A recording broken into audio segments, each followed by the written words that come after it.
Niyanig ng magnitude 5.4 na lindol ang bayan ng Claveria sa isla ng Burias dakong alas 8 ng umaga kahapon. Agad nagpatunog ng alarm ang pamunuan ng Santo Niño Elementary School bilang bahagi ng kanilang safety procedure para sa mga estudyante at guro. Matapos nito, agad inilikas sa ligtas na bahagi ng school grounds ang mga mag-aaral at school personnel upang matiyak ang kanilang kaligtasan.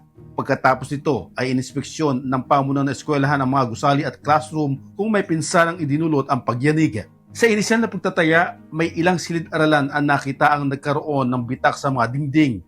Dahil dito, sinuspindi muna ang klase sa nato ng paaralan habang patuloy ang pagsusuri sa kondisyon ng mga gusali.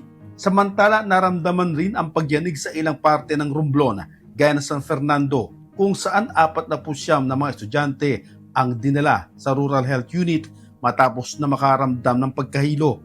Ang sa Municipal Disaster Risk Reduction and Management Office o MDRRMO San Fernando, nakatanggap sila ng ulat mula sa Espanya National High School at Don Carlos Mejias Memorial High School kaugnay sa mga estudyanteng nahilo dahil sa naranasang lindola.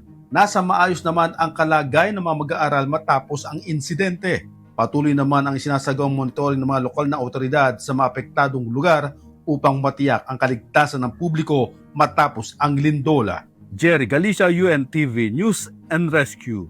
Diyos ang aming sandigan, serbisyo publiko, ang aming pinahahalagahan.